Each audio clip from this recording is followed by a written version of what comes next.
All right, hello everybody and welcome. I have a couple of non-traditional questions I want to ask, and then we're going to go to a little bit more traditional quiz. We're going to use Mentimeter for that, so you can get your phones out. But the first question I want to ask is just a show of hands. Who here listens to podcasts? All right, just about everybody, that's good. Who here has a podcast that they host? Okay, couple, handful. All right, who here has no idea what a podcast is? Anybody? No? All right, good. So that's, you're learning? Okay, I'm okay with that.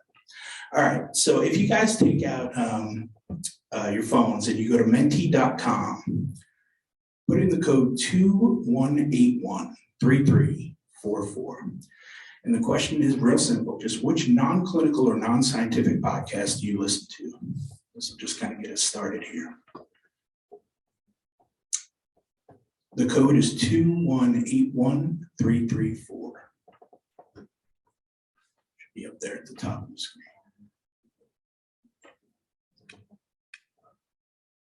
Dr. Death, why is that one always the first one that pops up? You guys are sick and twisted.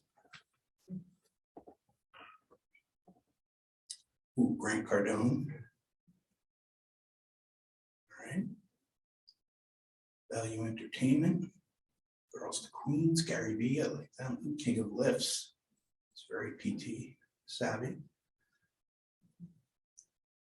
you get the code one more time? The code is 21813344. Should just be at the top of the screen there. My eyes are going bad though, so I understand if you can't see that.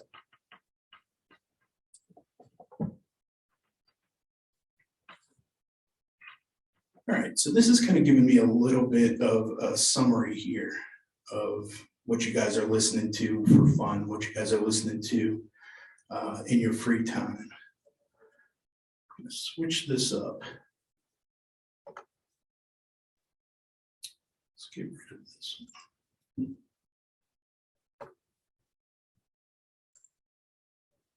All right, we're going to do a second one now.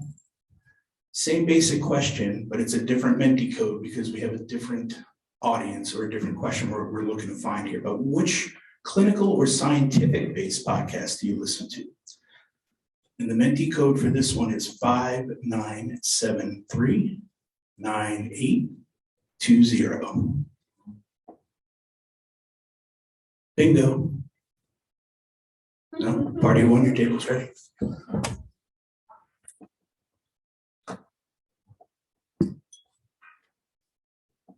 Ooh, barbell medicine, I like that one. The runner's zone. Just fly performance, that's a good one. All right, I haven't heard of all of these, so this is pretty good. I'm learning too. The clinical athlete, PT hustle, that's a good one. The hidden brain, I don't know, like that one. Mike Reinhold show, that's a good one. PT inquest, really good. Sharing to some research. All right, very cool. So this, again, this just kind of gives me an insight into the audience and what you guys are listening to, so I can kind of tailor some of this toward some of what you guys are doing. All right, well, this is called Podcasting for Profits. I'm Dr. F Scott Feil. I've been to probably, I don't know, 6 conferences in the last 12 years or so. And I have to apologize. I made a rookie mistake last night and went out to the Matt Nathanson concert and probably rocked out a little bit too hard. So if my voice is a little scratchy or I go to the water too much, I apologize for that. It was a fun lapse in judgment. All right, so as far as disclosures go, I've got to read this stuff. The speaker hosts the Healthcare Education and Transformation podcast and the Professors of Profit podcast. Speaker has no other present relationships that could reasonably be viewed as creating a conflict of interest or the appearance of a conflict of interest that might bias the content of the presentation. So the learning objectives today, upon completion of this session, participants will be able to define what a podcast is, as well as the multiple methods in which you can be profitable from a podcast. Upon completion of this session, participants will be able to demonstrate the communication styles needed for a successful interview on a podcast. And then number 3 is, upon completion of this session, participants will be able to describe who their avatar or perfect audience is and what their theme, niche, or zone of genius is, and how to parlay that into profits. So here's the course outline. We're going to go through this stuff, and you'll notice that I've entered a bunch of question breaks in there. And I want to stop and take breaks to kind of go over and ask you guys if there's any questions after each section. And the reason for that is I really want to make this as beneficial to you individually as possible. And then at the very end, I've left some time open as well for overall questions, but I want to try something that I've never done before, but I'm not sure that it's been done at a CSM before. So we'll try something different if you're okay with that and you'll allow me to do that. We're going to just kind of go over the definition. We're going to go over the history. We're going to go over how podcasts are being used currently in healthcare and healthcare education, because I do teach a little bit. And then, your why you're doing a podcast, why you think a podcast is necessary, your unique value distinguisher, avatar, the formats and content, creation stuff, the equipment you might need, and then some of the profit strategies, especially for outpatient.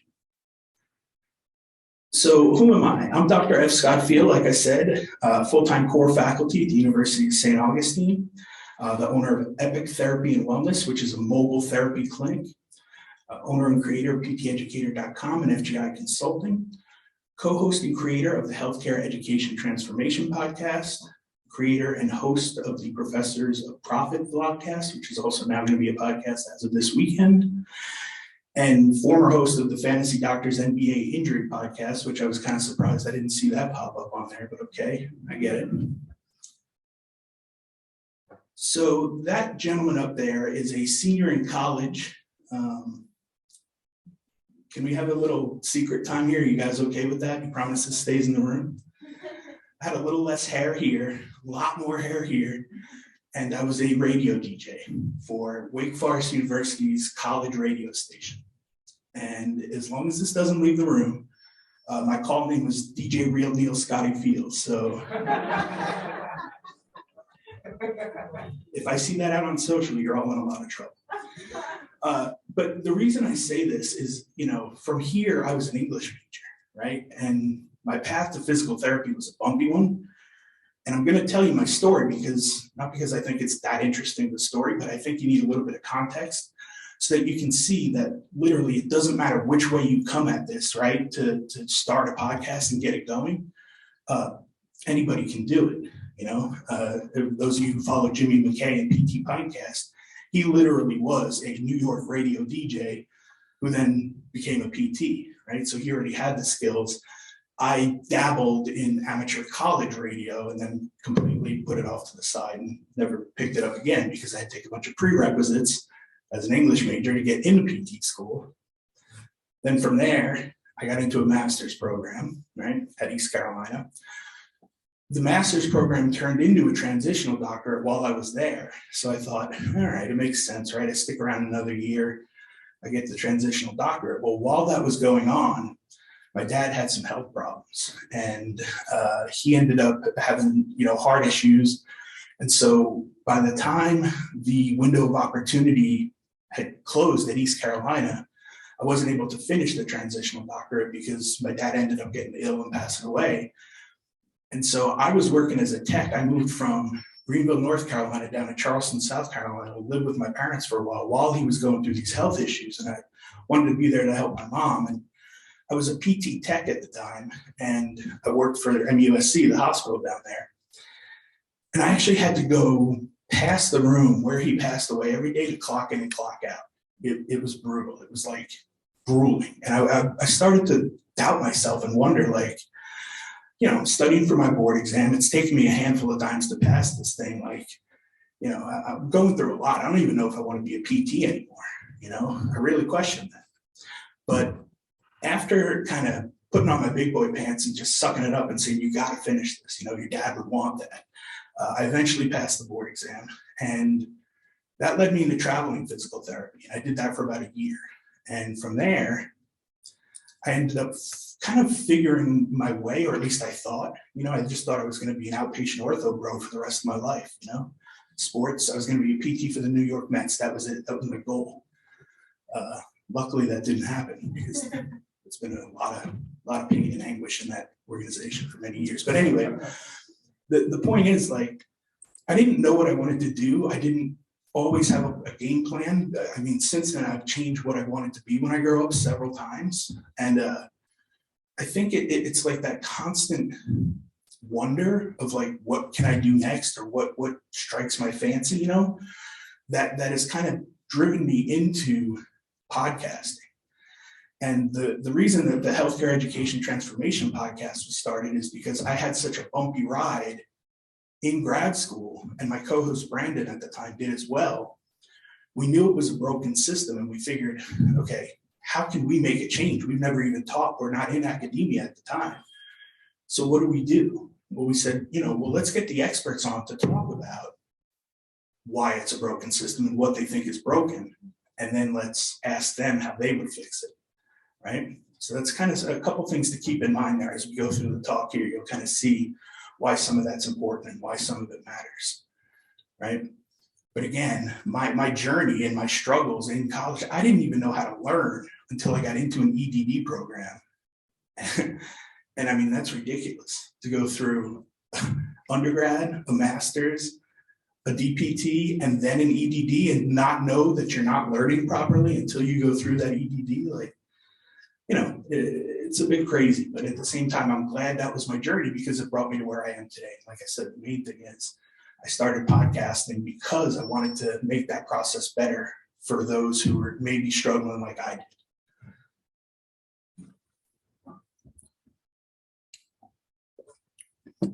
All right, so let's dive into this thing. What is the definition of a podcast? A podcast is an audio or video broadcast distributed through the internet, which is able to be consumed via different platforms. Simple enough, right? It's funny. I used to make fun of my parents when I was younger. I grew up on Long Island, New York, and my mom listened to Howard Stern in the morning every day on the way to work, and it was talk radio. And my dad would listen to Sports Radio 66, the fan, WFAN, for those New Yorkers out there, every day on the way back. So my mom would drop us off to school listening to Howard Stern. My dad would pick us up listening to the fan. And I used to make fun of him all the time for being squares because, why are we listening to talk radio? This is boring as heck. And I've had to apologize because here I am now 30 years later, listening to talk radio constantly and hosting several talk radio shows. That's all a podcast is. It's talk radio. It's just updated with the technology, right? It's just brought it to a new streaming platform. And there's many different ways to listen to a podcast, right? But that's basically where we're at. It's informational, it's edutainment, if you will, right? Entertaining and educational. But it's just talk radio at its simplest form. Just a little bit of the history here. The timeline, basically around 2005 is when Apple really launched its first podcast directory. Back then you had to kind of code it yourself and you had to have, essentially it was really just a bunch of coding geeks that were starting their own podcasts because there were links that they had to create to then put out there into the real world so people could find their feed, their RSS feed. All stuff that's over my head. And luckily, it doesn't matter anymore because it's just very simple to do. But iTunes customers subscribed to more than 1 million podcasts in the first 2 days, right? Blew their minds. So ABC, Disney, and ESPN got on board real quick. And they said, all right, if they're going to launch a podcast, we need to launch a podcast, right? So they started their podcast platforms, same thing, right? June 2005. Now, if we fast forward to current times, approximately, right, October 2021, this stat was taken, 2 million podcasts with 48 million episodes are currently out there in the world. The good news, that's still pretty young. That's still pretty early in the podcasting world. So if you were to start one right now, you're still pretty early in the process. One of the things that I'm hoping to do today is to break down any possible barriers that you may have from starting a podcast, right? Because it's way easier than you think. Most of the problem is up here, it's self-induced. The other thing too to think about with these 2 million podcasts that exist, a lot of them have gone defunct already. They're not still up and running. They're basically, the guy came in, did a few episodes and left, and that was it. He just ran out of energy, effort, and time and doesn't do it. So as far as continual podcasts, I don't have too much as far as stats on that, but I think realistically there's way less than 2 million podcasts that are still functioning these days. And that's not to say ones that have stopped didn't stop for a good reason, like they came to an actual end, but a lot of times if they do that, it's a series, and that series ends, then the next season comes out, then the next season comes out, etc. So just to talk a little bit here about podcasting in healthcare and healthcare education, medical schools and PT schools even are using them now to assist in knowledge retention. That was found by Lean et al. In 2018. They're even starting to work on a rating system, which is kind of like a peer review scale for quality ratings of podcasts, right? Which are used in the medical professional education side of things. And that was Lynn et al. That's kind of started that. So if we grade these podcasts professionally, right?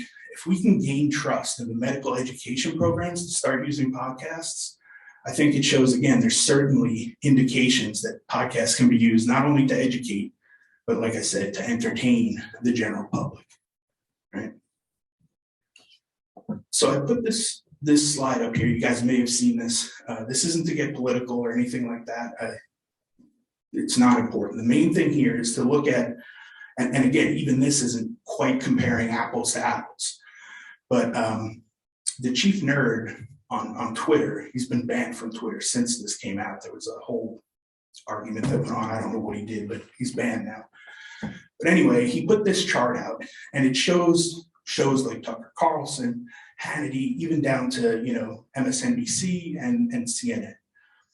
And it shows the Nielsen ratings for these shows, right? Overall, they're all pretty decent, but if you look here, the Joe Rogan Experience, right? It's recorded right up here in Austin, right up the road, is killing these shows, by at least a 2 to 3-fold. Now, the problem with this is, all right, they're looking at Spotify downloads, which doesn't exactly always equate to listens, right? Downloads, people may be downloading the show, but they just have it on their phone downloaded and they don't really listen to it. We'll talk about this a little bit more, but me personally, I just don't listen to Joe Rogan anymore, or Tim Ferriss, guys like that who are in, big names in the podcasting world, making millions off their podcast. And the reason is not that I don't enjoy the podcasts, I just don't have the bandwidth for them. They're 3 hours long, and unless, one of my favorite athletes or musicians comes on, I'm probably just not going to listen to that much podcast, But the reason, like I said, the reason I put this up here is because I want people to realize that, podcasting is a force. Like, people are recognizing, they're definitely using it. I know my students are using it. They're listening to podcasts. So, the trend is heading towards podcasts. And if we're using it, like I said, in healthcare and in healthcare education, there's no reason why we as practice owners can't use it as a tool. All right, so I want to take a break there for just a minute. Any questions so far? Feel free. Like I said, I put time in here because I want to break this down a little bit and answer what we can along the way. If you didn't see something on there, but it's probably going to be addressed in the future, I'll just let you know. Yes, sir. How do you register a podcast? Yeah, so there's a lot of easy ways to do that, and we'll talk about that a little bit in the future, but essentially a podcast has to go through some sort of platform. Once it's in the platform, they've made it so easy that you literally you come up with a name or a title, you record your first episode, you upload it into the platform, and then you just hit submit. And the platform itself will spread it out to all the places that podcasts are listened to. You pay for that? You can, but there's also free versions, and we'll talk about both options. Mm-hmm. Yes. Well, to start off, I know you're paying as a Mets fan, long time Mets fan, so. I'm right there with you. It's not any better. Yeah, I know. But so going into podcasting with medical professionals, especially PT, technology is growing. A lot of things are changing. Technology is going to be the new thing and will be the new thing. And I feel that with our profession, and even though we're growing, we're kind of behind in terms of that integration with technology and PT. So with podcasts, especially because we're such a hands-on approach, how can we incorporate that for the general public? Yeah. I know there are, podcasts that, speak about PT, but I feel like it's hard to see as a person that's going into the profession to see it as a person for the general public. I feel like they're geared towards the physical therapist. How can we make those so geared towards the general public? Oh, I got a slide for you. All right, so here's the way I use it, right? Here's one way that I use it just in healthcare education, okay? I have an assignment in one of my courses that introduces what it's like to be an acute care therapist. And it's actually the podcast itself is put out by the APTA. So I have the students write a little summary of what they think acute care therapy looks like. Then I have them listen to the podcast episode. Then I have them come back and do a reflection on what they learned from the podcast, from an expert who's done acute care for 30 some odd years. And then have a second episode or a second assignment in a different class. And with this one, it's a little bit different because it's an advocacy assignment. And I have them listen to the guest on the show talks about how advocacy can be done in different ways. And it's not just, I talk to my friends about this all the time, but it's not just wearing a suit and tie and going up to Capitol Hill and fighting for your right, that's not me. I'm not that guy.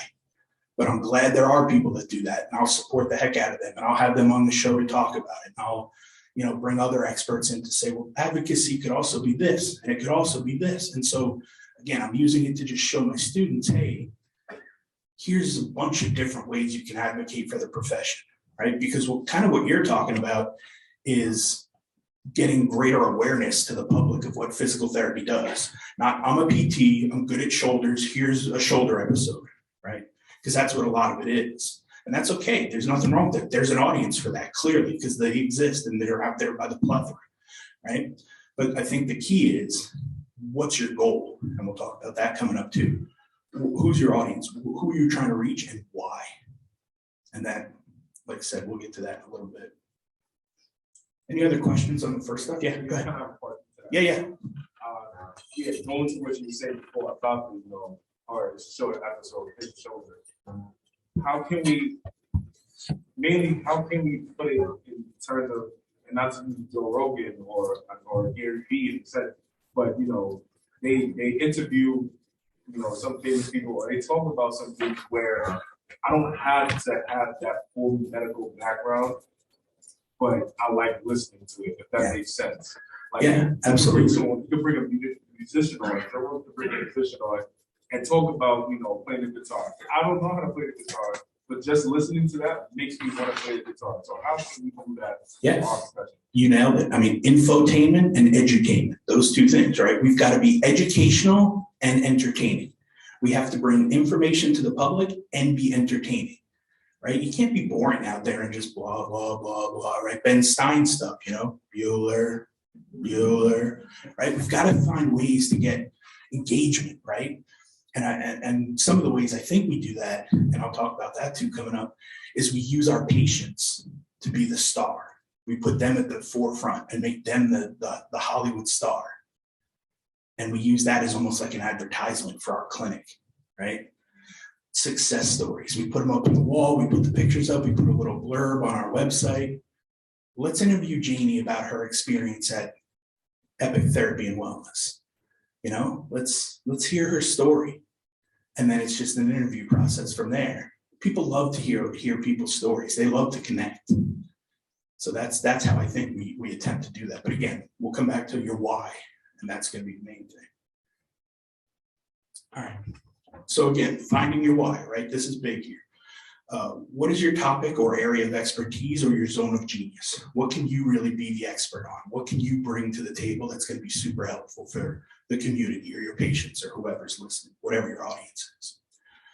What do family and friends come to you for when they need questions answered? Because they know you know it so well. It's like you're always being asked this because the family just knows you're the guy to go to, right?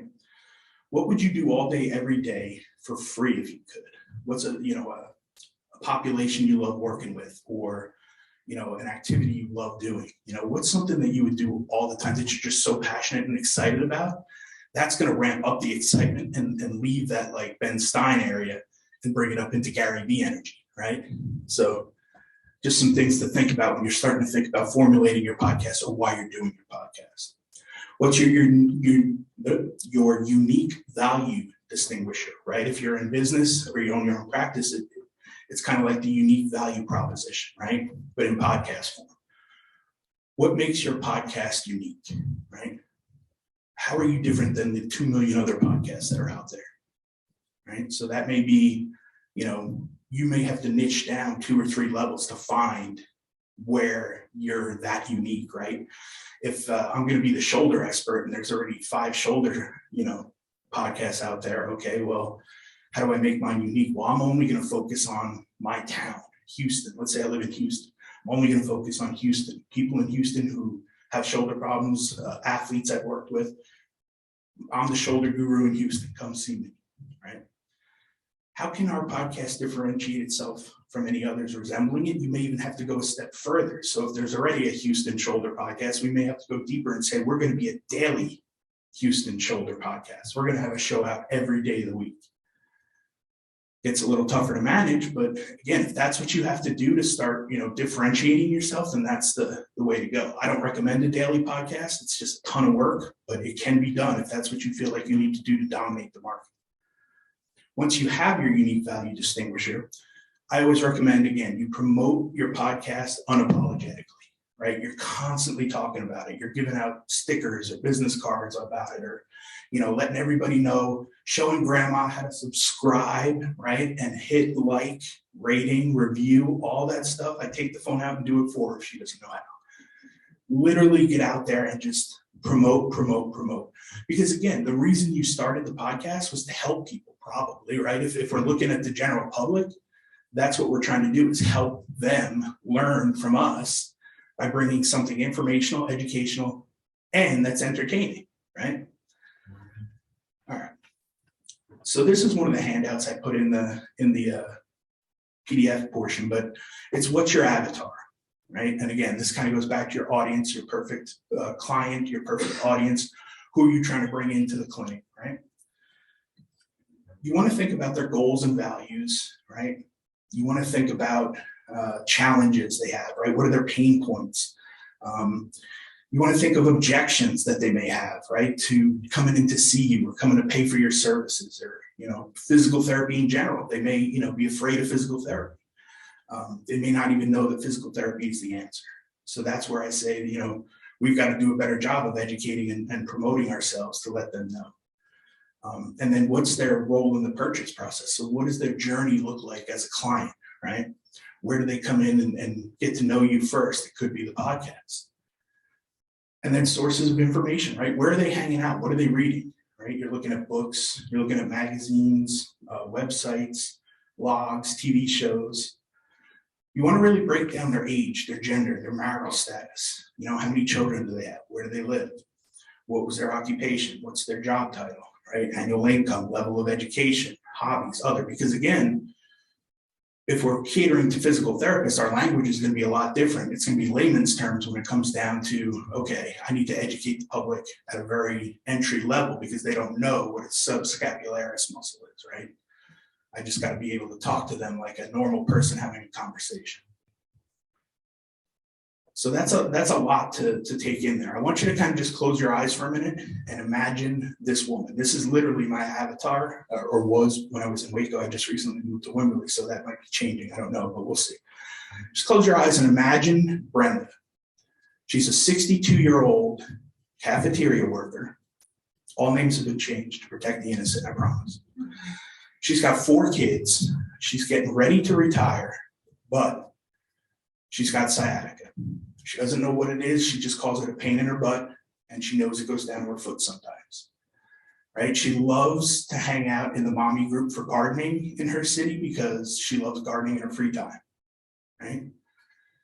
She doesn't know what's causing the pain. She just knows that years and years of working as a cafeteria lady on those hard floors in the school have done something. No matter what she's done to make it go away, it's still there. The sciatica is still there. And she doesn't know what it is, and she doesn't know how to get rid of it, but she's looking for an answer, right? So that's my avatar, right? That literally is the patient that I treated for many, many years. And we'll use this Wellness in Wimberley podcast as a mock podcast. But where I live, that's probably the approach I would take, is to start Wellness in Wimberley podcast, just a general health podcast where I interview all local clinicians and things, right? And I have locals that have been to my clinic come on the show and be the guest for the day, right? That week's guest is going to be Brenda. We got rid of her sciatica, right? And she's going to tell her story, and she's almost going to be like a televangelist for us, right? She's going to go out and be that person that brings in new customers, because she's going to tell her story, how well it went. Any questions on that? Yes, sir. Magic time for a podcast. Say again? Magic time, how long? Yeah. So like I said, Joe Rogan and Tim Ferriss are two of the best in the business, and theirs are 3 hours long. That's not going to cut it for us. Well, yeah, so I'm going to address that in a minute, but the main answer to that is the average commute. So 25 to 35 minutes is really the Goldilocks zone, because that's about the time that people have for a commute to work, especially if you're going to do one locally and just focus on your town. That's really where you want to hit, is like their commute time. So 25 to 35 minutes is a good average. Yes, sir. Think about blogging and podcasting, the video content. I mean, that's a lot that people started, and video is pretty big too. Do you have any stats on that? I don't have stats, but I do recommend it, and we'll talk about that as one of the strategies as well. I have, like I said, the Healthcare Education Transformation podcast, only in podcast form. Professors of Profit Vlogcast is a video on YouTube that also now is going to have an audio podcast version. And there's some very specific reasons for that. One is the monetization of YouTube. So I definitely recommend it. The problem is you've got to sneak in some other content on the YouTube channel, because YouTube is not a podcast platform. But Joe Rogan's got YouTube and the video of his podcast, but most people tune into the podcast while they're driving. The reason people listen to podcasts is it can be done passively. You don't have to sit there and watch and focus and concentrate. You just pop the earbuds in and go wash the dishes or fold the laundry or mow the lawn. You know, people can be doing things, and even if they only retain 66% of it, right, 2/3, great, wonderful. They learned a little bit, you know. So that's the great thing about podcasting. That's why I think people like it so much, is because they can consume it passively. Yes. You test the guests ahead of time, and if you do, how do you maintain authenticity about that? Yes and no. I used to, on the HET podcast, I used to script out all my questions and send it to the guest, and it sounded really robotic and weird and awkward, and so I don't do that anymore. But we've gotten better at communication and just knowing how to pull out the right answers out of people by asking the right questions. And if they go astray, you just kind of guide them back like a shepherd, you know, no, back on track, you know. So yeah, it takes practice. I mean, now I just write out a couple bullet points or talking points that I want, and then just go from there. You really do. The authenticity comes across when you just have a conversation with somebody. It's almost like you're just documenting their journey. You're not trying to have an interview, even though it is. Yeah. That's it. What happens if your target demographic and your treatment demographics are different? That makes sense. Whereas, like, you know, let's just say I mostly treat the geriatric population, but my target demographic for my podcast is young college students between, you know, their second and graduating year. Are you treating those college students? No, but Well, you have then you're not aligned. It's got to be one or the other. Either you're all in on geriatrics and that's who you're catering to and that's who the podcast episode's for, or you're trying to get more college students and that's where your focus is. It's got to be one or the other. Otherwise, podcast doesn't make sense, or at least as a marketing tool, it doesn't. So the part two to that, how do you, well, me being a younger person, how do I cater the podcast so that, the content is going to be completely different from catering to the geriatric population, whereas I'm catering to the younger adults? Yeah, I hate to tell you this, but it's two different podcasts. Yeah. So Tuesdays is teenage and above Tuesdays, and Wednesdays is wacky old guy Wednesday or something. It's two different podcasts, and you got to do them both, and they have to be in their own lane for that population and that population only. So your clinic can have one podcast. It's the Wimberley and Wellness podcast. But on Tuesdays I release this episode, and on Thursdays I release the other episode, and they stay in their own lane. Housed under the same clinic podcast, but they're for different people, so that older people know they only listen to the Thursday episode, younger people know they only listen to Tuesday. You can't have too much intermingling there, or it's going to get washed. It's just niching down and finding the perfect avatar. Yes, sir. I had two questions. Yeah. The first one being with HIPAA, and I assume you want a podcast that you're going to put up and leave there for however long. How are you resolving that issue? Consent form. Yeah, but I'm not sure about the law specifically. That has no expiration date. That's perpetual. Yeah, and not only that though, I'm not using their full name or date of birth or any identifying, just their first name. Hey guys, this is Jane from Wimberley. She had an issue she'd like to talk about. We've totally cleared it with her, and she's okay talking about it. So Jane, take it away. Yeah, I was having some shoulder pain. Well, people love to talk about themselves. Let Jane go. She'll go all day. And then the second piece is what,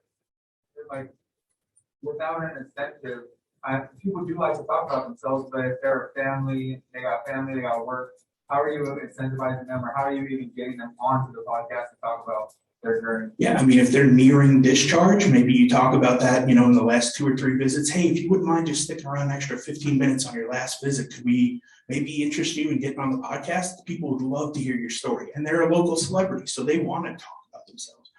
Oh, you want to interview me? Yeah, sure. And if they're really against it or whatever, no big deal. It's like one success story that you don't get.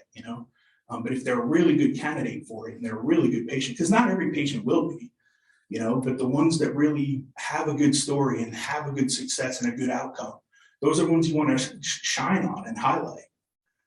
All right, one more Yeah. question, just because it's all coming together for me in my head. Are you at all taking a podcast, or could you theoretically take a podcast version and then use that for different things, like a short thing on Instagram or this or that or the other? I'm glad you asked that, because that's one of the next slides as well. It's called the golden content period. We'll talk about, or the golden content pyramid. And it's the reason that I think we should go with YouTube as a starting point. You'll see why, because you can repurpose the heck out of all that content, which is huge. Takes a load off of you for marketing purposes and stuff and social media purposes. So let's do that. Let's go there. All right. Yeah, I'm not an expert. that's okay. That's what I'm here for. I do have two, but I don't want to I don't know if they're covered yet. One of them is about actually starting up. Instead of you and post. I don't know if you go over that. Yep, we go over that on this slide. Perfect. And another one is about the actual voice. I don't know. Can you talk about that or can I ask about that? Yeah, we can talk about that. I mean, DJ, real deal, Scotty Feil, right? That was my voice. That was the go-to. So how do you develop how, as everybody has this voice. I dropped it. I just do me now. I mean, in terms of just each person. Some people have sexy voices. There's nothing you can do about that, It is what it is. No, realistically, people they're not too in tune with that.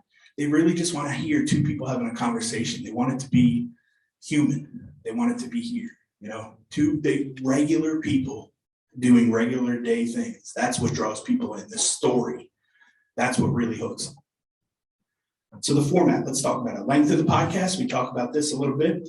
Do you want a short or a long form show? It's up to you. There's benefits to both. For what we're talking about for physical therapy and a clinic type purpose as a marketing tool, I think you got to go short. It's got to be 20 to 25 to 35 minutes is the Goldilocks zone, like I said, because that's the average time of a commute. That's who most of your audience is going to be, right? Some local that goes off to work and commutes, right? Frequency, again, we talked about that. I don't like daily episodes. It's way too much work. Even if you do zero editing, which is a possibility, it's still a lot. You still got to keep doing the episodes and recording them, but then B, putting them on the platform. Then the platform takes it from there, which isn't a big deal, but man, 6-7 days a week is a lot. I do 1 a week for all of my shows. That's just what I'm comfortable with. That's what my audience has gotten used to. There's a couple of things we may start doing with the HET podcast that'll extend that a little to maybe 2 episodes a week. But I can't do much more than that from an editing and content standpoint. Depending on the goal, again, if you're utilizing that YouTube channel, like we talked about, it could vary a little bit. Because like I said, with YouTube, you can start there and have your podcast there, but then from there, it may get broken down into little bits that you may use for social media, and then you may have to put other things on YouTube that are not related to the podcast. So just, hey guys, here's an update on this. I'm working on this new tool I'm going to have in the clinic. Come down and visit, like something unrelated to the podcast. But that's how YouTube is going to work and the algorithm. You need more stuff and more content. The style of podcasts, right? What this means from a communication standpoint. Is it going to be a solo show where it's just you talking about what you learned and who you helped this week? And again, with that, going back to hippie, you just say, oh, I had an 87-year-old female. She was a shoulder patient, came in with adhesive capsulitis. We did this, and this over 6 weeks. Oh man, it worked great. She's doing better now. She's back playing tennis and gardening, whatever it is, right? So you can do solo episodes. You can do episodes where it's just you talking to the mic, talking head style. Nothing wrong with that. Or you can do an interview with a guest, right? Where you have a guest on your show and you interview them, right? Or it can be a mixed combo. And that's what we were kind of talking about maybe doing with the HET podcast. 1 day a week is an interview, and the other day is a short update on teaching people something. Right, on how to teach, ironically. Very meta here. So this never-ending well of content that we talked about, right? This is one of the barriers that I want you guys to think about. You should never feel like you can't start a podcast because you just don't know what to talk about or you don't have content ready or whatever, right? That's ridiculous. There's so many things out there that we as physical therapists know, and the knowledge that we have, that we can go on for literally years talking about this stuff. So one of the things you want to do, you want to try to pre-schedule your year of topics, right? Take a month, break down the 4 weeks, decide what you're going to talk about, what the topic is for that week, and then start creating your content from there, right? You want to cover the topics that you're an expert in, right? NAF et al., they kind of found that in 2020, people like listening to experts and authorities. If you don't have a topic that you're an expert on, then outsource that to the expert, right? Have them on as a guest or somebody that you know that's an expert, have them take that over. Because again, it lends credibility and it builds your network and your relationship too. You want to talk a little bit about what services you offer, right? Again, physical therapy isn't always the answer, or at least the public doesn't know it's the answer. We just need to tell them the things that we offer are the answer to your problem, right? We are the solution. We just have to tell them that in different ways sometimes so that they get it. Because again, a lot of the public doesn't even know what physical therapy does. That's a branding issue that is neither here nor there. That's a whole other issue. But one of the things we can do is take our own little spin on how we educate them as to what we do, right? And so whatever your brand is, whatever your clinic delivers, lean all in on that and teach them that, right? You could talk about, like an intro and an outro, for each episode. I do that. I have pre-recorded intros and outros. Saves a little bit of time, gets a little plug-in for your business, and I'll show you one at the end here.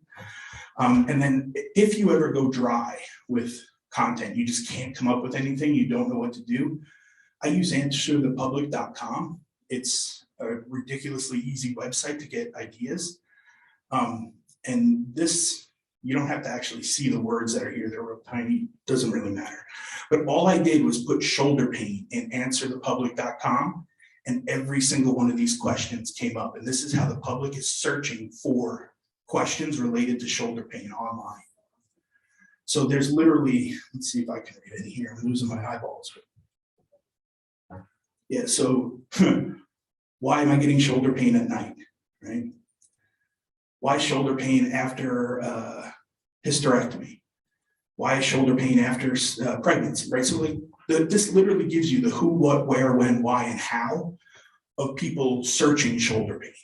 They're Googling this, and these are the answers and results that are coming up. This is how the question is being formatted when they Google it. So you could literally just take one of these questions and make it a topic for that week. So again, saying that you don't know what to talk about or you don't have content, that this goes on for weeks and weeks and weeks. Yes, ma'am. Does it sort it like this, or does it sort it by like the most first like top rated question? I think you can play with it a little bit, but for the most part, it breaks it down into who, what, when, where, why, how. You know, it goes around the wheel that way. All right, so let's talk about equipment needs real quick. You don't need anything theoretically.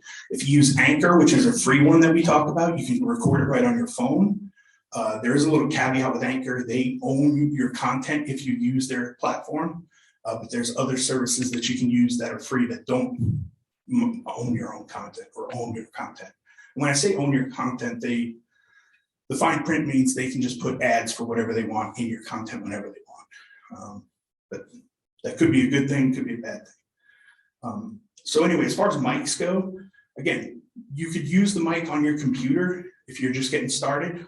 I recommend a USB mic. They're pretty inexpensive. You know, I use a Blue Yeti for mine. It's, I think, $89.99 or so, but it goes on sale every Black Friday. I think I got mine for about $75 or so. There's also one that is the Audio Takina ATR 2100. That's a pretty good one too. It's kind of a rival of the Blue Yeti. Same thing, same price point, under $100. And then one that I have here today that I'm using for when I travel is a smaller one called the Power Device Interview Lapel Set. And I think that one might be $120, but it comes with two so that you can get one of the guests and you can wear one and have an interview. And it folds up into a little pocket case. So that's nice for conferences and things like that when you're traveling on the road. Editing, not a fan. I personally hate editing. Now, the good news is there's people out there that love editing. So we have an intern that's great at it. She does all of our editing. So I just record the episode and hand it off to her. The Professors of Profit podcast, I don't edit at all. I just record it and send it out. It is what it is. People, for the most part, are there for the content. They don't care about the little blips and the little like if the content's good, and then let's say the guest is somewhere and they have a crappy sound, right? Let's say it's not coming through great. It's one episode. The audience will forgive you if the content is good. And that's what they keep coming back for. And podcast listeners are loyal as heck. Once you get into a repetition and you get them hooked, they will listen for life. Because A, it just comes up automatically on their phone. It's there waiting for them. But B, they almost crave that next episode. They can't wait for that next episode. And if you miss one, you're going to hear about it. So don't miss one. But that's what happened. Like I said, most of the statistics on most of the podcasts that are out there die around episode 7. So if you can make it past episode 7, you're doing better than most. So that's key. Like I said, consistency becomes key. All right, so when it comes to editing, if you've got a Mac, I use GarageBand.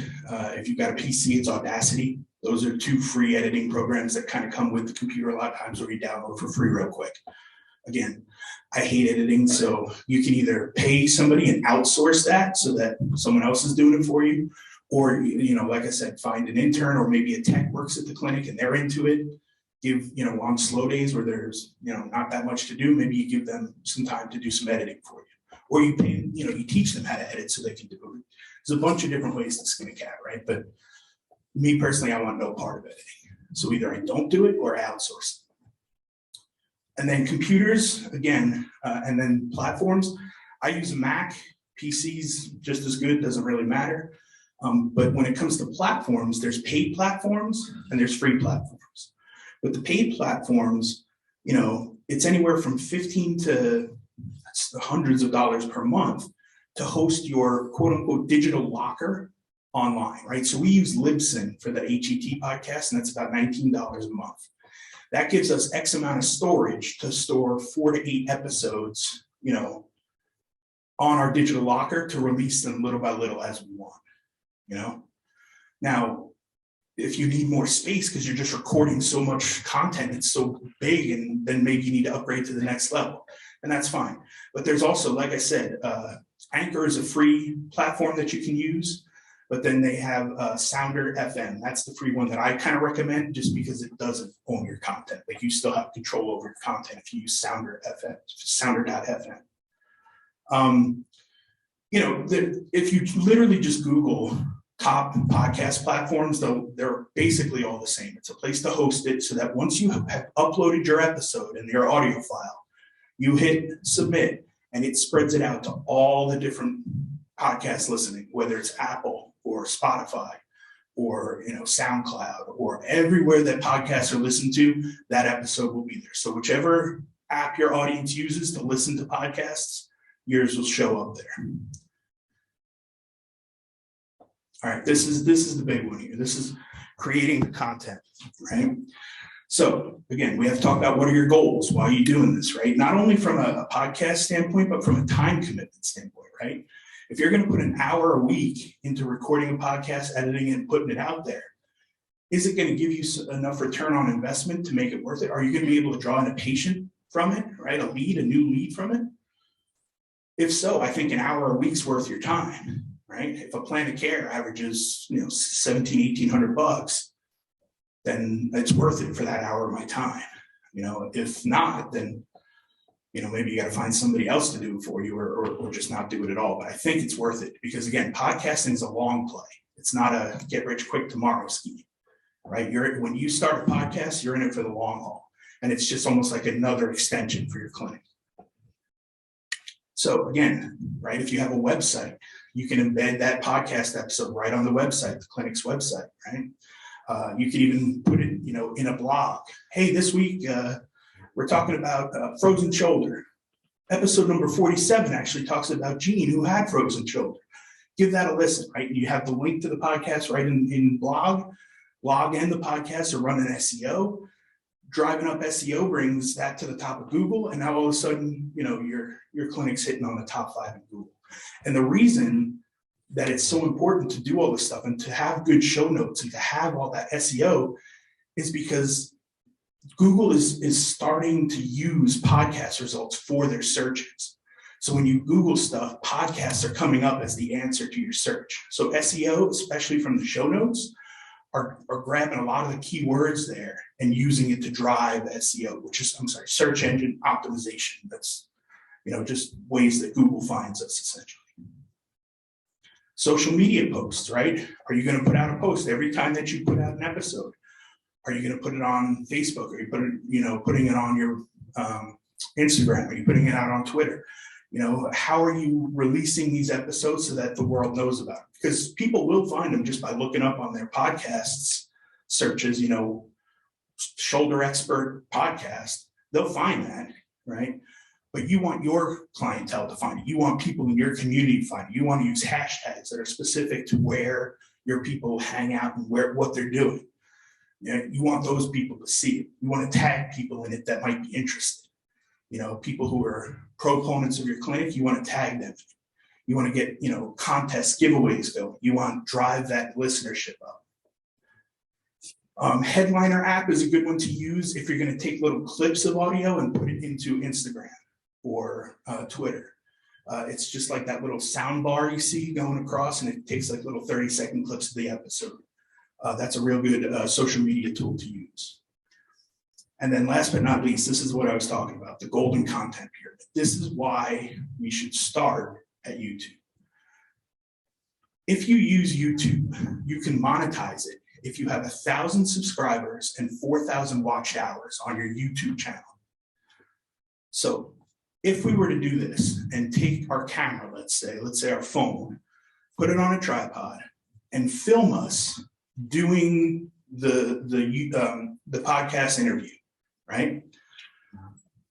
We now have a video of us recording the podcast. This gets super meta, but hang in there with me. When I record an episode, I just use Zoom, right? Especially nowadays with COVID, if the guest can't be there with me, I use Zoom, right? So we open up Zoom. when we open Zoom and we're finished with it, it literally takes the audio and the video of the recording that we just did and puts it in a folder for us. So now we have the video of us sitting in front of the computer recording the podcast episode. We have one angle. We have a back and forth of me and the guest video, right? And we could even splice a bunch of those together if we wanted to get crazy technical and fancy. Again, I would outsource that, but that's just me. So now you've got video, right? You can now take that video and dice it up into smaller clips, 30-second clips, like highlights of the episode, and put that out on Instagram, put that out on Twitter, put that on your Facebook business page, right? You can also open a dictation tool while you're recording the episode. So now you've got the written format of the episode, so we can copy and paste chunks of that and put it into our blog weekly, right? So now you've got YouTube video, you've got podcast episode, you've got several different Instagram, Twitter, and Facebook posts, and then you've got a blog ready to go, all from just one podcast recording, right? And again, that's why I think it's important that we start at YouTube, but recognize that YouTube itself is not a podcast channel. It's a good home for a portion of it, but it's got to have other things too, especially if you're looking to get up to monetization numbers. Whew, that was a lot. All right, where are we at? Yes, sir. So on my podcast, The Greatest Therapist, Their Past, Our Future, one thing I have trouble with is show notes because of sometimes the length of time I spend doing that. What are your recommendations for speeding up the show notes? Is that through that dictation tool that you recommended? Yeah, it could be. I don't do it like some do, where it's like minute 106, we talk about the shoulder. Minute 3, we talk about what adhesive capsulitis is. Minute 509, I don't do that. I just put the guest, I put their social media links so that people can find them. Whatever they were talking about, we talk about the main topic. And then I put our clinic link in there, and then whatever we're pitching as well. So maybe we have a course on shoulder strengthening that we sell online. I link that at the bottom too. And we'll talk about that coming up in a little bit. But if show notes are becoming more important, and the keywords you use and the SEO you use is going to be very important. So what you may have to do, if it's taking too much time, again, outsource it or find you an intern. You might have to train them on the front end, but it'll be worth it once they get the hang of it. Right. And I was having a similar, I guess, just a challenge with the Headliner app, which is the one you mentioned, where you can take those short clips and insert into Instagram. Sometimes I find myself spending too much time maybe looking for the perfect. Yeah, don't overthink it. Just pick a good, and what's better, pick a question that is about to get answered, and then leave it there. Let it cut off there, so they have to tune in to find the answer. So you don't need the actual takeaway golden moment. Let them find it on their own, because it'll be different for every listener. But find an intriguing question and then cut it off with the question. Tune in to episode 57 to find what Jane said worked best for her shoulder. Like that kind of thing. Yes, sir. How do you feel about people starting solo? Because I hear a lot that it's harder when you're doing it by yourself, and when it sounds too boring or informative, and like you said. Yeah, it is. It's harder for sure. I recommend starting with a co-host if you can, but if you're a solo clinic and you're the only one there, then you got to do what you got to do, and you're gonna sound boring and not be great when you first start. I sucked. If you listen to our first 5 or 6 episodes of HET podcast, I was a robot, man. I was frozen. I was like, I don't know what I'm doing here. But again, it takes reps, just like anything we do. The more reps you do, the better it gets. So it'll come. Again, breaking down that barrier, it's okay to suck for your first few episodes. Not a big deal. Promise, if you stick with it, you will get better. You'll find what works, what doesn't. You'll tweak it a little, and you'll just keep getting better and better. Yes, sir. So if there's someone doing like something very similar to what you want to do, you have to like niche up or niche out a little bit. Mm-hmm. How do you go about that? And then how do you know if your niche is like too broad or too narrow? Yeah, a lot of trial and error, right? And your podcast may deviate a little. It may change a little as you go. As you're doing it, you may notice that like, this isn't really working. I got to kind of switch. Oh, but that episode did really well. I got to lean in toward that a little bit more, right? So the you get feedback on the podcast, right? You get numbers, you get downloads, you get, amount of time listened and all that stuff. All the platforms will give you those metrics. So you can use the metrics to figure that stuff out. But you generally get a sense of like good episodes and bad episodes, especially when you're, the host. You kind of know like, oh man, that's a banger. I can't wait to put that one out, versus like this, I don't even know if I can put this one out. You just start to get a gut feeling for them. So yeah, you got to play. And as far as the niching down goes, like, I would recommend starting super niche and just working on that till you're really good at it. And then slowly but surely expand and back out until you're covering a broad enough topic that you can stop. And again, you'll have to feel out where that point is because it's going to be different for everybody. Yes, sir. I actually started it 2 years ago at CSM. I was one of my patients, the one that's like, hey, what are you doing? So I did a little video thing and put it on my Facebook page. Hey, I'm at CSM and this is what it is. Yep. And I show, hey, here's all the programs I can go to and all this kind of stuff. So I did it every day. And then people said, my patients said, hey, I like it. And so I just started doing it. Like I started doing it maybe once or twice a week. Just a thing on Facebook for like 5 to 10 minutes maybe. Yeah. Actually, it started going, just keep talking. Yeah. Just keep talking. And I stopped doing it like this past September because I got burned out. I didn't make enough stuff. I went from top to bottom, head to foot, every joint, all the different positions, and talked about it, all of them. Like, and then I was doing sometimes maybe 5, 6 times a week. Yeah, like I said, daily is a lot. So yeah, it is. And I just did it off the cuff. Well, I might write a couple notes, but I think that one we talked about. But otherwise it's just off the top. I just talked about I've been doing this for over 4 years. Yeah. So I mean, okay, so I guess I have some experience in it. Are those Facebook things, are they worth anything to do? They could be, right? Here's one shift I think you need to kind of make to avoid that burnout. One, document your daily stuff. Don't come up with content. Only go to that content tree if you need content, you're really struggling. Otherwise, you should just be documenting your everyday life and be like, oh, today was great. I saw 8 patients, but 7 of the 8 were adhesive capsulitis. How did that happen? I don't know. This is my theory. I don't know. It could be crazy, but I was thinking while I was treating patient number 7 that, oh, wow, maybe it's something in the water here, right? I've had this crazy theory for a while, but I think it's in the water, right?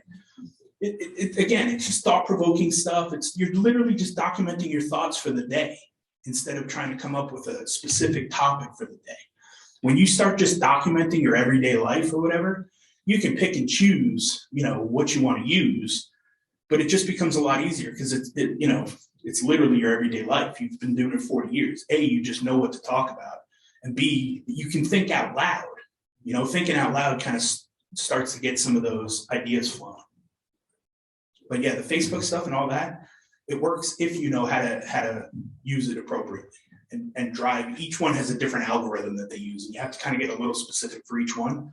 But yeah, it could use. The very least, just put it out there. Just try. What's the harm? The whole point of me doing it was really to try to Yeah. make outside.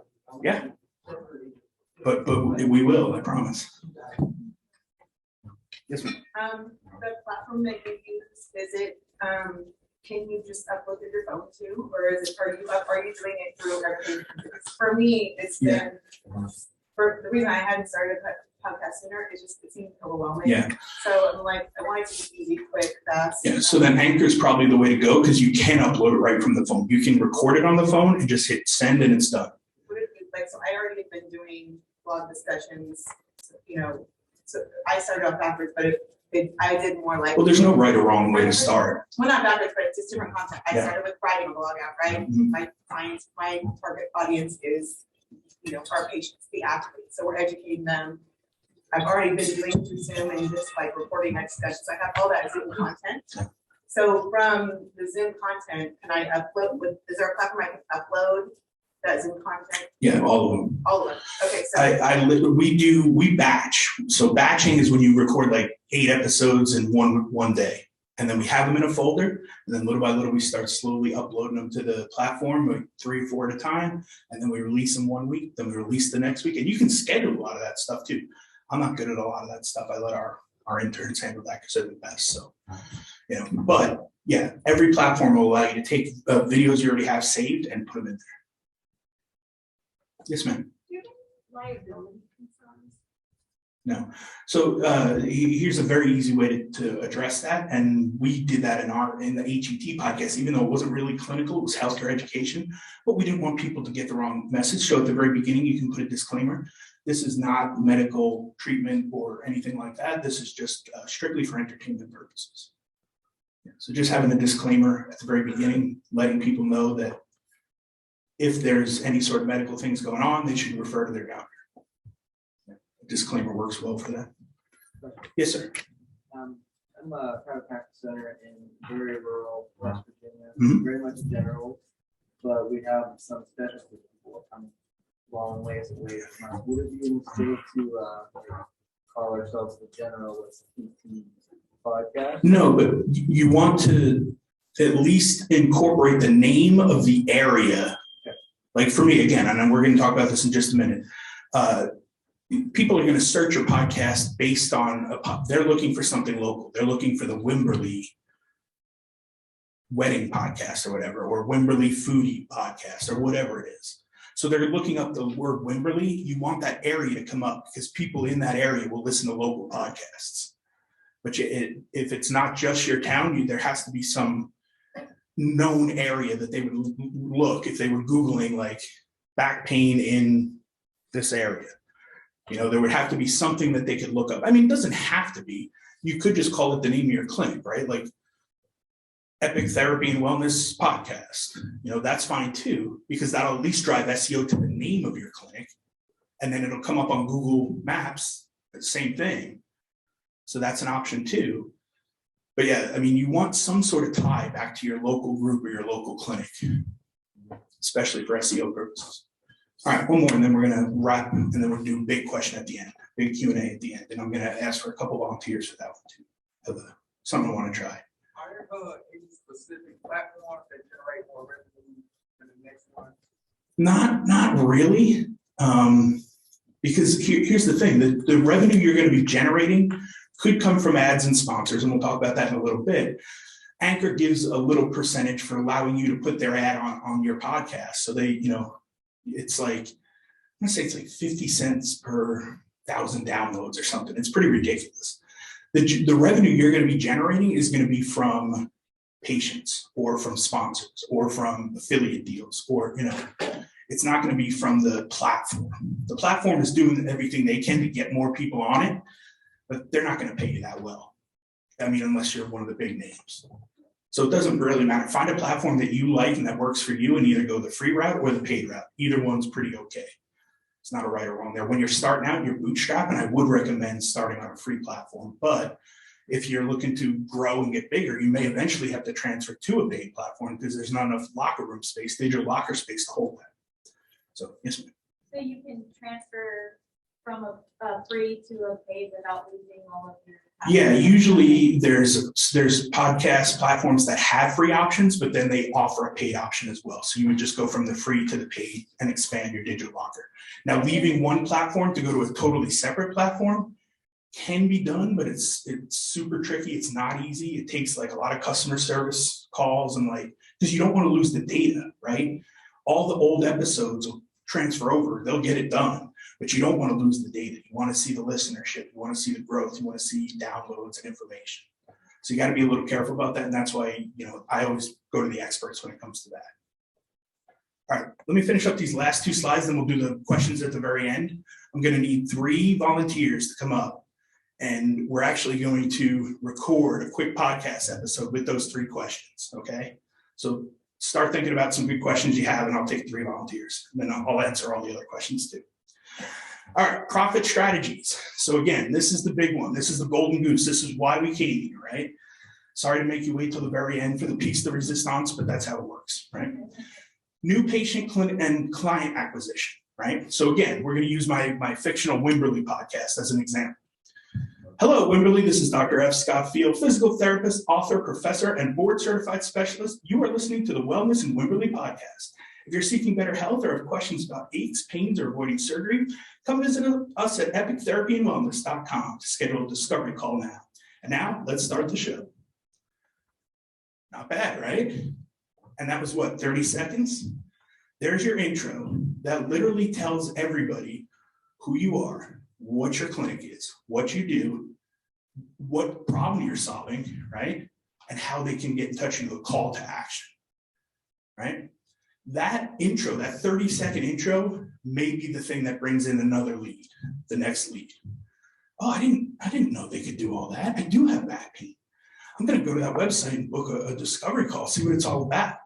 And that's where they enter the patient journey, and that's where their journey starts for you, right? They just happen to be listening to the podcast, right? Sponsors. Again, this is a good one to think about, because if anybody's ever used Facebook ads to try to drive leads into the clinic, you're paying for those Facebook ads, right? Well, how would you like an advertisement that you got paid to run and generate new leads from, right? So the way we do that, sponsors, we have local people, maybe the local pharmacist, maybe the local health food store, maybe it's a cash pay doc, right? A concierge doc who's got this new business model, and he really wants to push his business, right? Local clinicians, local practitioners, local people who have a gift or a profitable business or a product they want to sell or push, they could become a sponsor for you, right? And what you would do is you would run an ad for them at the beginning or the pre-roll, mid-roll, somewhere in the middle of the show, or post-roll. Post-roll doesn't do as well just because people generally tune out, for the last few seconds of the show. But, if you have it right in the middle of the episode, they're listening to the episode and it breaks in, that's a great way to kind of get their attention and just be like, hey, real quick, I want to talk to you about Joe's Pharmacy, right? Best in town. There you go, right? And he's going to pay you maybe $500 a month, let's say, or whatever the price is that you agree on. But now you're getting paid to do an advertisement in podcast form, right? Literally, you're getting paid to run your ads. And that's why I like the sponsorship, especially for small local podcasts and clinics like that. Affiliate deals, that's another good one. And again, this one could be used at the end of the show or mid-roll, works pretty well. You can do it at the front, but I usually save the front end for sponsors. That usually does the best. Affiliate deals are when a company gives you a code that you're going to use in order to give a discount to your listeners. And in return, you get a portion of every item that's sold. So let's just say it is an e-stim machine, right? I'm just making this up. I don't really want you pitching e-stim machines, but whatever. It's an e-stim machine, it's $100, right? And for every person that signs up, they get $10 off, right? So they save $10, so you're pumped because your audience is saving $10 and they could benefit from an e-stim machine. And then you get paid $10 from each code of yours that's used. So, use the code Wimberly for $10 off. And then everybody that logs in uses your code, that tracks how many people bought using your code, and then you get paid back in an affiliate commission. We did that with a telehealth company, and that worked pretty well. For every sign up that we had through our code, we ended up getting, I think it was like a $12 commission as long as they were members. So every month we got $12 based off of their membership for the podcast. And again, that just generates in perpetuity as long as they're still signed up. So that's pretty nice, All right, next one, network referrals through guests and listeners. This one is huge. My personal network grew tenfold just based on having a podcast. I got my first teaching job because I had a podcast. I had no business teaching where I did, but I had two of the founding members of the university, the program on. I rubbed elbows with the right people at the right time, went to their open house. I told them, hey, if you ever need anyone, I live locally. And sure enough, last second, right before they started, someone backed out. They needed someone, they gave me a call. Boom, I just got my first teaching job. Nailed it. But again, it was 100% networking, right? So if you're taking a look at a local clinic and you're looking at like all the players in your town, doctors, right? You're looking at pharmacy, wellness, health food, right? Anybody who can be like linked to your clinic in some way or health and wellness in some way, you have them on, you have them talk about their store, whatever it is they're offering, their service, right? They're the expert in it, so you drill down on whatever their topic of expertise is, and then you tie it into like, hey, I actually see a lot of runners who need a supplement. I'm glad you sell those supplements. I treat runners all day, every day. And, between hydration and getting the right vitamins, I'm glad they have a place to go now. So, I'm definitely going to send all my runners to you, right? And, oh, yeah, thank you. I appreciate that. I'd love to help them out, right? And then the show ends. After the show's over, you can talk with them and say, hey, like I said, I'd really like to send you all my runners so that they can get the right supplements that they need. If you find anybody that comes in you and is having aches or pains, I'd love to help treat them. That's what I do. I'm a physical therapist. I help get rid of those aches and pains, so I'll give you some business cards or we put some pamphlets in the store or whatever. But yeah, I'd love to have this two-way street where we could send patients back and forth, right? So now you've opened a referral source based off of your network and the guest that was just on, right? Now, on top of that, we talked about having Jane, the 86-year-old shoulder patient, be a spokesperson for your clinic, right? Man, my shoulder was so tight, it hurt so much. I came to Epic Therapy and Wellness, and man, they got me better so quick. I loved it. It was great. I had a great experience.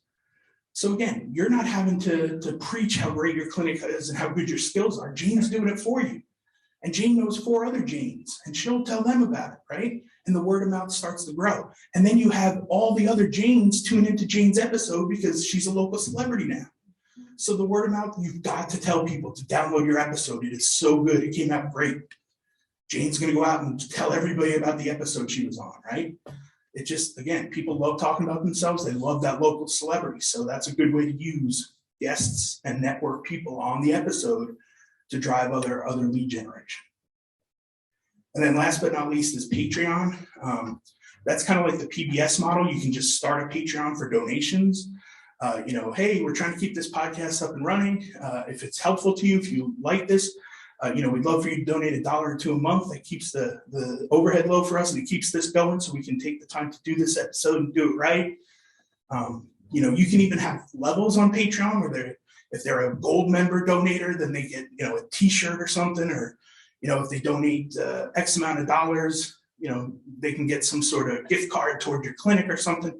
There's just a bunch of different ways to use Patreon to kind of drive business and to drive donations.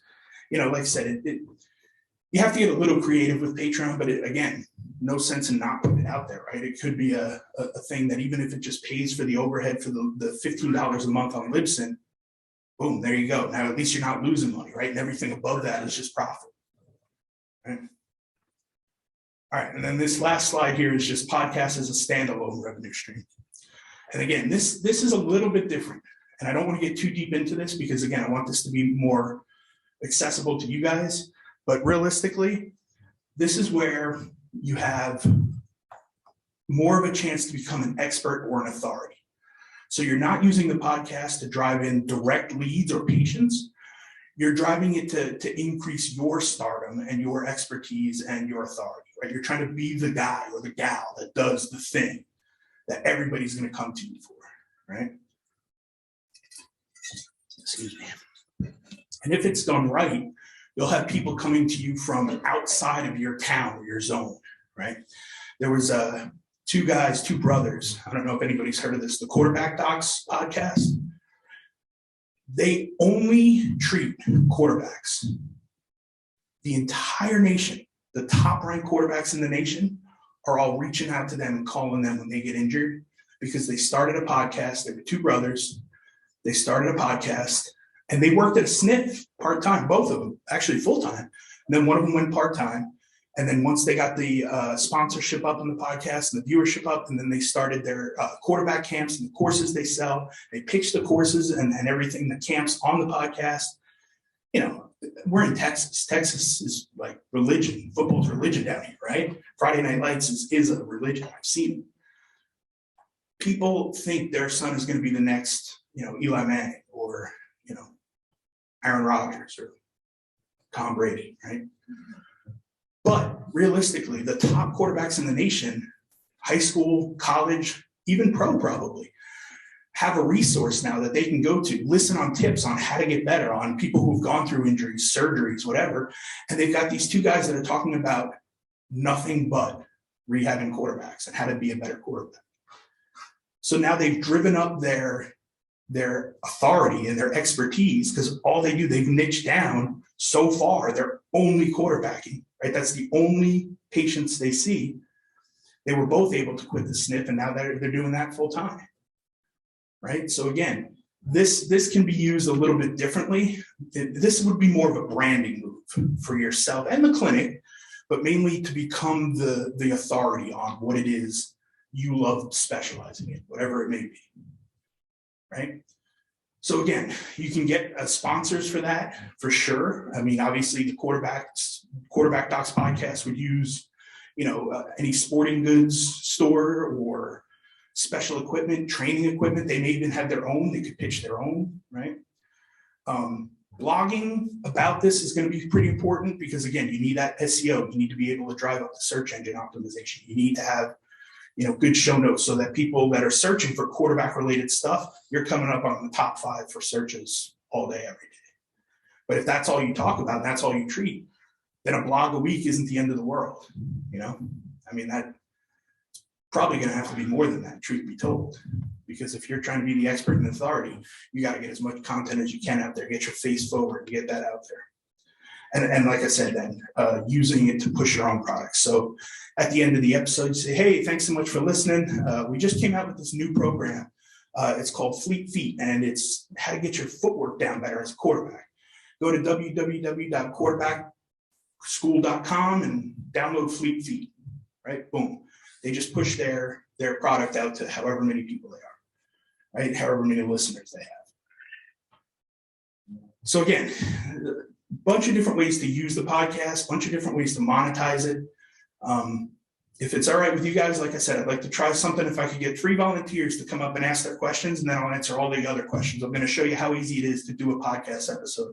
We're going to record one right now, live at CSM. I don't know if this has ever been done, but we're going to try it. All right, give me 3 people. Come on up to the front.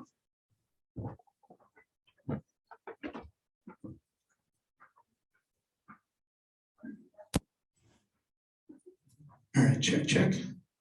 All right, excellent. I'm going to show you guys, you can't really see what's going on, but I'm going to show you how easy it is. We've got a Zoom meeting up and running. Record. I've got my lapel mic here. It's recording our episode, right? All I had to do was hit record. All right, first question. Yeah, come on. All right. In terms of starting a podcast, do you feel that people should go the audio route or video route? And if they do decide to do that, should they push against all platforms or go heavy on one and build from there? Again, I think the key is to go video first. Even if you have no video viewers, even if you're not great at YouTube, start at YouTube, because again, you'll be able to use that further down the line. And the growth on YouTube is a slow, steady thing too. You're not just going to get 1,000 listeners and 4,000 watched hours or subscribers and hours. So I would recommend starting with the video, because you can always just grab the audio off the video. Worst case scenario, if video comes out crummy, you don't like it, you can scrap it, just take the audio and put it in the podcast. But I think long-term when I think podcast and when I think YouTube strategies for monetization. So if we're going to do that, I just say start with the video. Why not start with it? And go from there. Yeah.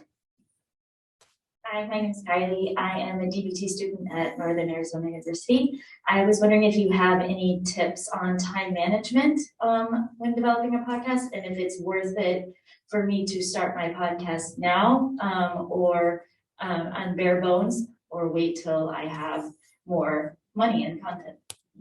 Start right now. The best time to start a podcast was like 10 years ago. The second best time is today, right? Just start it now. Again, document your journey. Like, you're not a physical therapist yet, so you don't have to be like, hey, come see me for treatment, blah, blah, blah, right? You can say, hey, I'm really interested in dancers, or what's your specialty? What do you love? Okay, perfect. Hey, I'm a student. I'm just learning here, but man, I'm passionate about public health. I'd really like you to follow me on my journey to becoming a public health therapist. and you'll see all the wins and the losses, the highs and lows, the tears, the joy. It's gonna be a roller coaster, but I'd love for you to tune in and watch and support any way you can, right? Start that now, start creating the content now. You know some stuff, put out what you know, put out what you learned today, Again, you have the time, that's the great thing, that's on your side. You have time to grow that stuff.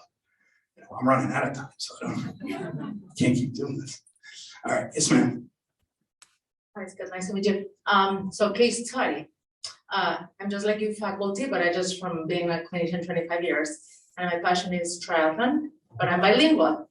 So through COVID, a lot of people were asking me, how do I do this exercise, for what, I forgot. So I started a home YouTube, very home-based YouTube channel just to show them information about biomechanics and general exercise for neck, for shoulder, for hip. You just choose a topic. And that's that, I just did it for a need. But now if I'm thinking of developing a podcast, what would be your first step? And also thinking about time-wise, because I feel like a lot of my time is devoted to faculty, but this is my passion. So what would I do with those videos that I have, and how would I start, All right, so time's big for all of us, right? We can't, that's probably our biggest asset. And the reason that we do a lot of these things to generate more revenue, we work harder, right? And entrepreneurs will work 80 hours a week, so they don't have to work 40 for someone else, right? That's why we own our own clinics. That's why we start our own businesses. I get it, but time is valuable. We need to do as much as we can to keep our time, right? To me, the time is more useful than the money, right? Because you can make more money, you can't make more time. So back to your question again too, I'm gonna kind of combine a little bit. Time blocking has got to be the number one strategy. And I go back to that still. I didn't learn that till I was in, like I said, an EDD program. So it took me some learning. I had to look up YouTube videos on time blocking, right? And it's just basically assigning every hour of your day to something you have to get done and following through with that hour. And then it might be broken up into 15-minute blocks. Who knows? Whatever works for you. Right, but time blocking is key because you have responsibilities. You have things you have to do as a teacher, student or whatever. You have things you have to get done. But if you want to do this, then you've got to find somewhere in the time where you're sacrificing something else to put this stuff in. And if you've got the videos already, if you've got the stuff, draw out a calendar, create your content calendar for the year, and decide when you're going to release what and why. Is there a reason for that week? It has to be that, October is physical therapy month, so really pushing the 4 physical therapy videos here, right? Or whatever it may be, like I don't know, November is shoulder awareness month, so all my shoulder videos are going in there, right? Think about it, be thoughtful about it, create your content calendar, and then just push it out there. When you release a podcast, it should be done relatively uniformly. Every Thursday, my episode comes out, or whatever. Maybe sometimes where it falls off, but for the most part, should be some, regularity there so people can get used to it.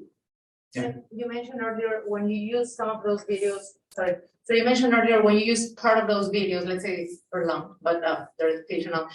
How much time you grab from them to put them in social media to say just a bit and Instagram a bit, how much?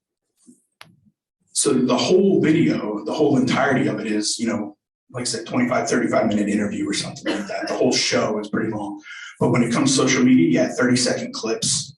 I think a minute maybe is the longest. Twitter's even less than that. I think Twitter's like 30 seconds maybe. But regardless, 30-second clips is a pretty good amount.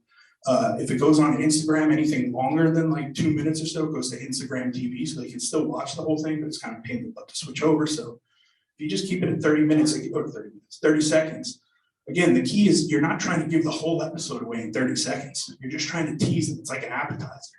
You're trying to interest them so that they go, I need to listen to that whole episode. That sounds really good. So that's what more promotion. Social media is more awareness and promotion. Yeah. Well, did you want us to be in the camera? No. Okay. I just need the audio. You just need the audio. Okay, no problem. Well, to introduce myself, my name is Stanley, student from University of St. Augustine, Miami, from New York. Go Knicks. Well, the main thing I wanted to ask for, myself and others who may want to know. So we just finished this course. We want to get started. Where do we go right now? We walk out those double doors. How do we get started? Get you a USB mic. Like I said, You can use a lapel one or a blue Yeti.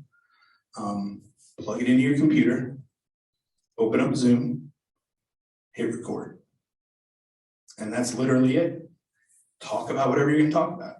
Outline it a little bit, right? I mean, again, you're still learning, so like, jot down some notes and talking points. Don't script it and read every word. That's when you get boring. That's when things get a little dry. Take it from somebody who knows, who's been there and done that. But yeah, just start recording. I always recommend batching. Like I said, try to get a couple episodes ahead of yourself so that if something happens or you miss a week, you can go to that locker and then pull out some of the episodes that you haven't released yet to cover whatever you missed. So have 4 to 8 episodes ready to go every week. Get ahead of it before you launch. And then there's a whole strategy to launching, but we just don't have enough time for that today. It goes a little bit deeper. So, all right, let me thank you 3 real quick. I got something for you. Let's hit stop on this so that we can finish up our episode.